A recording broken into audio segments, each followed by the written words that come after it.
അപ്പോൾ നമ്മുടെ അടുത്ത പ്രോസസ്സ് എന്ന് പറയുന്നത് കട്ടിങ്ങിലേക്കാണ് നമ്മൾ പോകുന്നത്. അപ്പോൾ കട്ടിങ്ങിലേക്ക് പോകുമ്പോൾ നമ്മൾ 8 അവേഴ്സിന് ശേഷം നമ്മൾ പ്രസ് ചെയ്തെടുത്ത ആ ബോർഡ് ഇവർക്കാണ് കൈമാറുന്നത്, ഈ ടീമിന് കൊടുക്കും. അതിൻ്റെ ഒപ്പം തന്നെ നമ്മൾ ആ കട്ടിങ് ലിസ്റ്റ്, ആ സെയിം കട്ടിങ് ലിസ്റ്റ് തന്നെയാണ് നമ്മൾ കൊടുക്കാൻ പോകുന്നത്.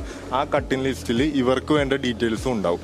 അതായത് എത്ര സൈസിൽ, ഏതൊക്കെ കളറിൽ, ഏതെല്ലാം സൈസിലാണ് അത് കട്ട് ചെയ്യേണ്ടതെന്നുള്ള ലിസ്റ്റ് കംപ്ലീറ്റ്ലി ഇവർക്ക് ഫോർവേഡ് ചെയ്യും.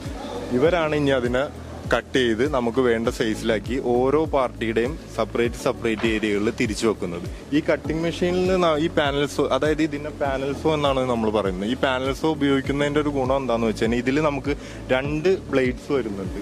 ആ ബ്ലേഡ്സിൽ ഒന്ന് സ്കോറിംഗ് എന്നാണ് പറയുന്നത്. ആ സ്കോറിംഗ് ബ്ലേഡ് നമ്മൾ ഉപയോഗിക്കാൻ കാര്യം എന്താണെന്ന് വെച്ച് കഴിഞ്ഞാൽ, നമ്മൾ ഈ കട്ട് ചെയ്യുമ്പോൾ ഇത് മൈക്കയാണ്. ഈ മൈക്ക ലാമിനേറ്റ് ഇതിന്റെ എല്ലാം ഈ ടോപ്പ് നമുക്ക് ഇത്ര പെർഫെക്റ്റ് ആയിട്ട് കിട്ടണമെന്നുണ്ടെങ്കിൽ നമുക്കത് സ്കോറിംഗ് ബ്ലേഡിൽ ആദ്യത്തെ ഒരു ലൈൻ പോയതിന് ശേഷമാണ് മെയിൻ ബ്ലേഡിലേക്ക് കട്ടിങ് വരുന്നത്. അതുകൊണ്ട്